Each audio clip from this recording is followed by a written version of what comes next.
Hi friends, welcome back to my channel. आज आप लोगों के साथ शेयर करने वाली हूँ बहुत ही ज़्यादा सिंपल तरीके से 36 size princess cut blouse cutting and teaching. तो स्टेप बाय स्टेप देखने के लिए बने रहिए वीडियो का लास्ट तक। तो सबसे पहले मैं अस्तर का फैब्रिक में कटिंग करूँगी और उसके बाद मेन फैब्रिक में कटिंग करूँगी। और अस्तर का जो फैब्रिक है वो मैंने लिया 80 सेंटीमीटर और ये है फुल मेजरमेंट, स्किन भी है, आप लोग देख सकते हो। तो अस्तर का फैब्रिक को मैंने 2 फोल्ड किया है। तो मैं पहले कटिंग करूँगी बैक पार्ट और ये जो हमारा ब्लाउज होगा उसका रेडी लेंथ है 14 इंच। तो मैंने 1 इंच एक्स्ट्रा लिया सिलाई मार्जिन के लिए। तो टोटल लेंथ लिया मैंने 15 इंच और ये थोड़ा सा डीप नेक पे होगा इसलिए मैंने शोल्डर लिया 6 इंच और आर्म होल भी मैंने 6 इंच लिया है। और चेस्ट है हमारा 36 इंच। 36 को 4 से डिवाइड करने से होता है 9 इंच और एक्स्ट्रा ले लूँगी 2 इंच। कभी भी छोटा पड़ गया है तो साइड से खुल के बड़ा भी कर सकती हूँ, इसलिए मैं हर साइज़ में एक्स्ट्रा 2 इंच ले लेती हूँ। और आर्म होल की गुलाई का शेप देने के लिए बैक पार्ट में मैंने 1.5 इंच लिया है और उसके बाद जितना मैंने आर्म होल लिया आर्म होल को हाफ करते हुए गुलाई का शेप दे दिया है। और नेक विथ ले लूँगी 3 इंच। नेक का जो चौड़ा है वो मैंने लिया 3 इंच और बैक नेक का जो डीप है वो मैं ले लूँगी 10 इंच। आप लोगों को बैक नेक का डीप जितना चाहिए इतना ले सकते हैं या बैक साइड में कोई भी डिज़ाइन बना सकती है। तो मैंने बैक साइड में सिंपल राउंड शेप दूँगी, कोई डिज़ाइन नहीं बनाऊँगी। तो मैंने इस तरह से सिंपल राउंड शेप दिया है। तो मेरा ये जो बैक पार्ट है वो मार्किंग करने कंप्लीट हो गया है। अभी इसको मैं कटिंग कर लूँगी और मैं जैसे आप लोगों को कटिंग करने दिखा रही हूँ आप लोग वैसे कटिंग करके टिचिंग करेंगे तो आप लोगों का जो ब्लाउज है वो 100% नहीं 1000% गारंटी के साथ बोल रही हूँ, फिनिशिंग के साथ फिटिंग होगा। तो देखो जैसे जैसे मैंने मार्किंग किया ना वैसे वैसे मैंने कटिंग भी कर लिया है। तो मेरा ये जो बैक पार्ट है वो कटिंग करने कंप्लीट हो गए है। अभी मैं फ्रंट पार्ट कटिंग करूँगी और फ्रंट पार्ट के लिए भी जो फैब्रिक है ना वो 2 फोल्ड में रखकर उसके बाद ही कटिंग करना। तो मैंने फैब्रिक को 2 फोल्ड किया है और उसके बाद बैक पार्ट को फ्रंट पार्ट के ऊपर मैंने रखा है। और जिस तरह से मैंने बैक पार्ट कटिंग किया है वैसे मैंने फ्रंट पार्ट के लिए चारों और मार्किंग कर दिया है। अभी जहाँ मैंने फिटिंग के लिए मार्किंग किया था वो मार्किंग को इस तरह से सीधा कर लिया है। और आप लोग हमेशा प्रिंसेस कट ब्लाउज में फ्रंट साइड में हाफ इंच अंदर रखकर आर्म होल का और एक शेप दे देना है इस तरह से। और नीचे की साइड में भी हाफ इंच एक्स्ट्रा ले लेना है। आप लोग हमेशा प्रिंसेस कट ब्लाउज में नीचे की साइड से हाफ इंच एक्स्ट्रा लेना, तो देखना ब्लाउज को भी ऊपर उठेगा नहीं, फिटिंग्स बहुत ही अच्छा आएगा। और फ्रंट साइड के जो नेक डीप है वो मैंने लिया 6.5 इंच और उसके बाद सिंपल राउंड शेप दे दूंगी। आप लोग चाहे तो नेक में कोई भी डिज़ाइन बना सकते हैं, तो मैंने सिंपल ही रखा है, कोई डिज़ाइन नहीं बनाया है। अभी मैं टक्स पॉइंट के लिए मार्किंग करूंगी। तो शोल्डर से नीचे तक टक्स पॉइंट के लिए मैंने 10 इंच पे एक मार्किंग कर दिया है और ये साइड से मैं ले लूँगी 3.5 इंच और नीचे की साइड से भी मैंने 3.5 इंच पे एक मार्किंग कर दिया है। अभी दोनों मार्किंग को मैंने इस तरह से मिला दिया है और 2 इंच गैप देके एक मार्किंग किया और 2 इंच ऊपर भी और एक मार्किंग कर लिया इस तरह से। अभी मैं प्रिंसेस कट का शेप दे दूँगी। तो मैंने इस तरह से प्रिंसेस कट का शेप दे दिया है और ऊपर की तरफ ना आप लोग हाफ इंच गैप देके इस तरह से काट कर लेना। और ये जो मैंने 2 इंच लिया है ना प्रिंसेस कट का शेप देने के लिए, वो 2 इंच मैंने साइड से और एक्स्ट्रा ले लिया है ताकि सिलाने के बाद छोटा ना पड़े इसलिए। और नीचे की साइड से जो मैंने हाफ इंच एक्स्ट्रा लिया था वो हाफ इंच को मैंने तिरछा करते इस तरह से मिला दिया है। तो मेरा ये जो फ्रंट पार्ट है वो भी मार्किंग करने कंप्लीट हो गया है। अभी इसको मैं कटिंग कर लूँगी। और मेरे यूट्यूब चैनल पर हर साइज़ की blouse cutting and teaching video already upload है, आप लोग नहीं दिखे तो जाके जरूर देखिएगा। और कटिंग एंड टिचिंग सीखने के लिए मेरे यूट्यूब चैनल को सब्सक्राइब भी कर दीजिएगा। और जो लोग मेरे फेसबुक पेज में देख रही है वीडियो वो लोग मेरे फेसबुक पेज को फॉलो कर देना कटिंग एंड टिचिंग सीखने के लिए। तो देखो जैसे जैसे मैंने मार्किंग किया वैसे वैसे मैं कटिंग कर रही हूँ।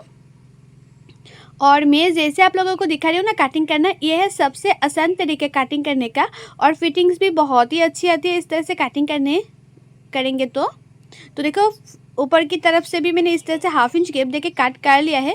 तो मेरा ये जो फ्रंट पार्ट है वो कटिंग करने कंप्लीट हो गया है। अभी मैं स्लीव कटिंग करूँगी। तो स्लीव के लिए जो हमारा बैक पार्ट है आर्म होल का साइड है वहाँ साइड से मैं मेजरमेंट ले लूँगी।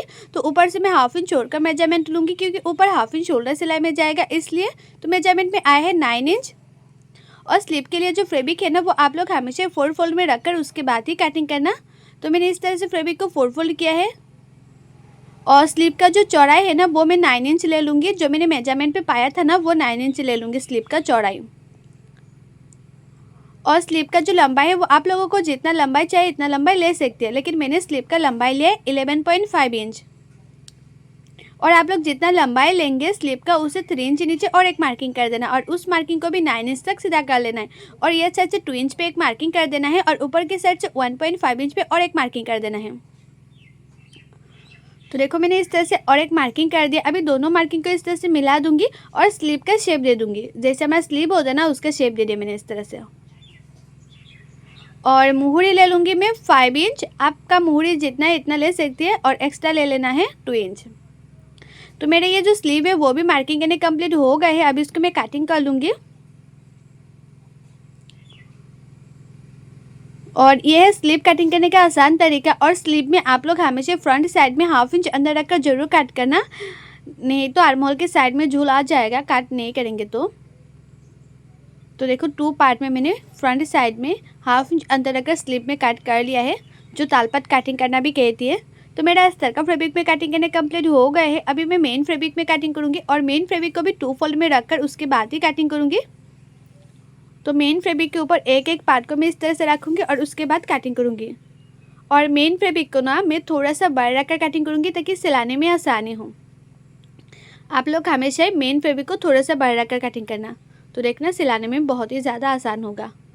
और ये जो हमारा मेन फैब्रिक है, मेन फैब्रिक को अस्तर का फैब्रिक के साथ मैं जॉइन कर लूँगी। जॉइन करने के बाद एक्स्ट्रा जो मेन फैब्रिक है ना हमारा, वो एक्स्ट्रा मेन फैब्रिक को मैं कट कर लूँगी। तो सभी पार्टों को मैं इसी तरह से जॉइन करूँगी। अस्तर का फैब्रिक को मेन फैब्रिक के साथ जॉइन करके एक्स्ट्रा मेन फैब्रिक को मैं कट कर लूँगी।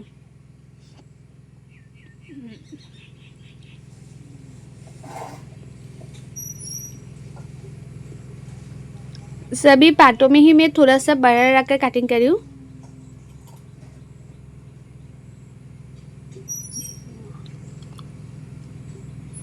तो मेन फैब्रिक के साथ कटिंग करना कंप्लीट हो गए हैं।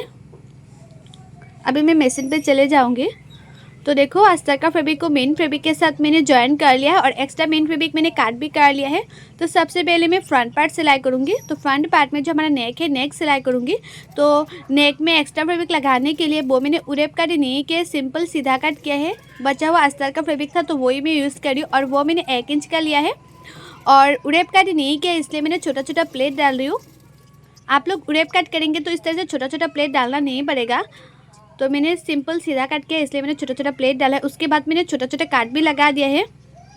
और उसके बाद मैंने इस तरह से फोल्ड करूँगी और जो एक्स्ट्रा फैब्रिक लगाया है ना नेक में अस्तर का फैब्रिक, एक्स्ट्रा फैब्रिक, उसी की किनारे किनारे पे ऊपर और एक सिलाई कर दी है। और उसके बाद मैंने साइड से थोड़ा सा एक्स्ट्रा फैब्रिक काट कर लिया है ताकि पीछे की तरफ जब भी फोल्ड करके सिलाई करूँ ज़्यादा मोटा ना लगे और ज़्यादा पतला भी ना लगे। आप लोग उसी के हिसाब से रखना कि ज़्यादा मोटा भी ना लगे और ज़्यादा पतला भी ना लगे। अभी मैं पीछे की तरफ फोल्ड करके सिलाई कर रही हूँ। और ये है नेक सिलाई करने का सबसे आसान तरीका और फिनिशिंग भी बहुत ही अच्छी तरह से आती है और फैब्रिक भी बहुत ही ज़्यादा कम लगती है। तो देखो नेक फिनिशिंग देना हो गए है। अभी जो ये प्रिंसेस कट का पार्ट है वो भी मैं जॉइन कर लूँगी। और ये जो प्रिंसेस कट का पार्ट है ना, वो आप लोग जॉइन करते टाइम दोनों पार्टों को हल्के हल्के हाथों से मिलाते जाना है और 1/2 इंच मार्जिन रखकर सिलाते जाना है। ज़्यादा पार्ट को खींचना नहीं है। ज़्यादा खींचेंगे तो ये जो पार्ट होता है ना वो छोटा बड़ा हो जाती है, नहीं तो फ्रंट साइड में क्रीज पड़ जाती है। तो दोनों पार्टों को मैं इस तरह से जॉइन कर लूँगी। तो देखो कितना अच्छी तरह से शेप आई है। और जो लोगों को ना कटिंग करने में दिक्कत होती है, कटिंग करना अच्छी तरह से नहीं आती है, परफेक्ट फिटिंग नहीं होती है, वो लोग चाहे तो पेपर फॉर्मा भी ऑर्डर कर सकती है। मैं खुद कटिंग करके देती हूँ पेपर फॉर्मा। और पेपर फॉर्मा का प्राइस के कैसे ऑर्डर करने मैंने फुल डिटेल से बहुत सारी वीडियो पे बताया हुआ है। आप लोग नहीं देखे तो जाके जरूर देखिएगा अगर पेपर फॉर्मा लेना चाहते हैं तो।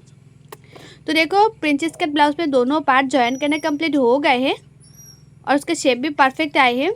अभी नीचे की साइड में एक्स्ट्रा फैब्रिक लगा के उसका फिनिशिंग दे दूंगी। और ये जो एक्स्ट्रा फैब्रिक है वो मैंने 1 इंच का चौड़ाई में लिया है। आप लोग आइडिया करके भी ले सकते हैं, इसमें कोई दिक्कत नहीं होगा।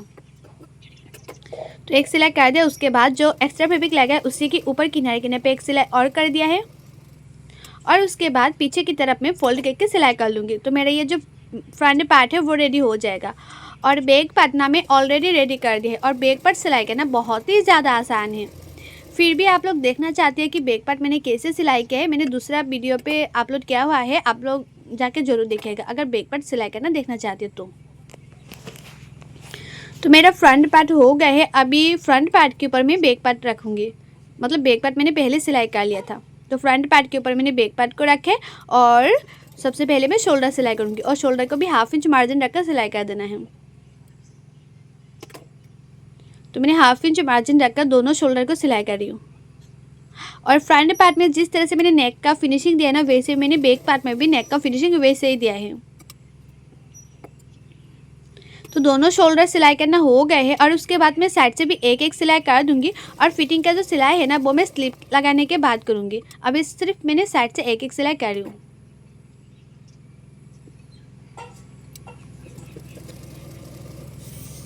तो दोनों साइड में मैंने एक एक सिलाई कर लिया है और साइड में देखो थोड़ा सा एक्स्ट्रा फैब्रिक है वो मैंने काट कर लिया है एक्स्ट्रा फैब्रिक को। और उसके बाद मैं अच्छी तरह से उल्टा कर लूँगी।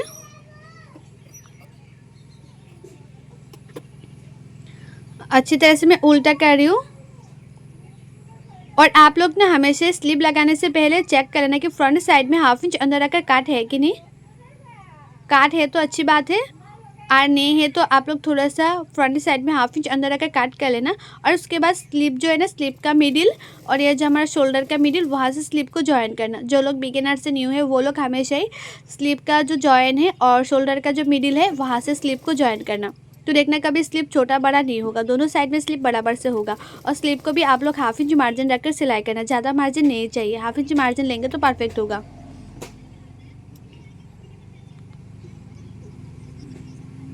तो देखो 1/2 इंच मार्जिन रखकर मैं स्लीव को ज्वाइन कर रही हूँ। और आप लोग कटिंग अच्छी तरह से करेंगे तो टिचिंग भी अच्छी होगा, टिचिंग अच्छी होगा तो ब्लाउज परफेक्ट फिटिंग आएगा। तो आप लोग हमेशा ट्राई करना कटिंग अच्छी तरह से करने के लिए। तो देखो एक स्लीव लगाना कंप्लीट हो गए है और दूसरे स्लीव को भी मैं इसी तरह से लगा दूंगी।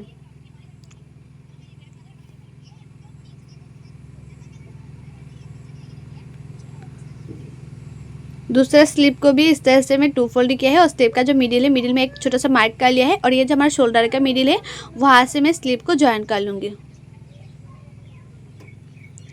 तो मैंने ज्वाइन कर लिया है और उसके बाद मैं अच्छी तरह से उल्टा कर लूँगी। तो मैंने ब्लाउज को अच्छी तरह से उल्टा कर लिया है।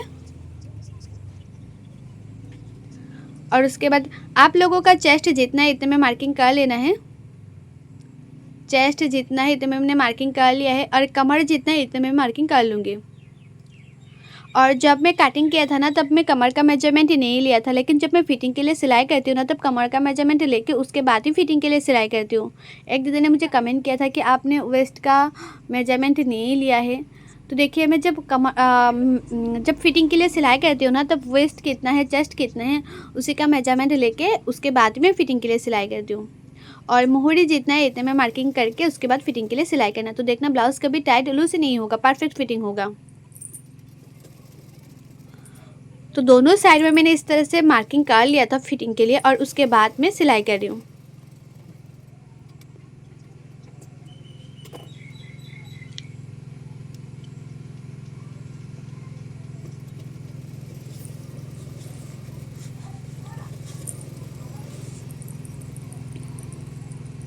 तो देखो दोनों साइड में फिटिंग के लिए सिलाई करना कंप्लीट हो गए हैं। और उसके बाद साइड में थोड़ा सा एक्स्ट्रा फैब्रिक में काट कर लूँगी, क्योंकि मुझे इतना भी एक्स्ट्रा फैब्रिक नहीं चाहिए, इसलिए थोड़ा सा मैंने काट कर लिया है दोनों साइडों से। और ये जो एक्स्ट्रा फैब्रिक है, एक्स्ट्रा फैब्रिक को मैं अंदर की तरफ फोल्ड करके इस तरह से सिलाई कर लूँगी ताकि एक्स्ट्रा धागा जो है ना वो निकल के ना आए, इसलिए।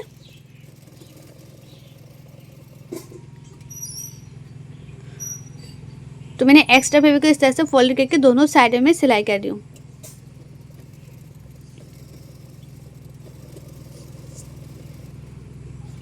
तो दोनों साइडों में सिलाई करने कंप्लीट हो गए हैं। अभी मैं उसको अच्छी तरह से उल्टा कर लूँगी और बैक साइड में मैं डोरी लटकन लगाऊंगी और बैक साइड में हुक भी लगा दूंगी। तो देखो ये जो हमारा ब्लाउज है वो फिनिशिंग से रेडी हो गए हैं। ये डोरी लगा दूंगी और हुक लगा दूंगी और ये है ब्लाउज़ का हमारा फाइनल लुक। और आप लोगों को मेरे ये ब्लाउज़ का कटिंग एंड टिचिंग वीडियो कैसा लगे कमेंट करके ज़रूर बताना। और अच्छा लगे तो लाइक करना, शेयर करना एंड मेरे यूट्यूब चैनल को सब्सक्राइब भी कर देना। और जो लोग मेरे फेसबुक पेज में देख रहे हैं वीडियो वो लोग मेरे फेसबुक पेज को फॉलो कर देना है कटिंग एंड टिचिंग सीखने के लिए। तो देखो ये ना कस्टमर का ब्लाउज़ है, बहुत ही अच्छा फिटिंग्स आया था। तो आप लोग भी इस तरह से सिलाई करेंगे तो परफेक्ट फिटिंग आएगा। सो बाय, थैंक्स फॉर वॉचिंग।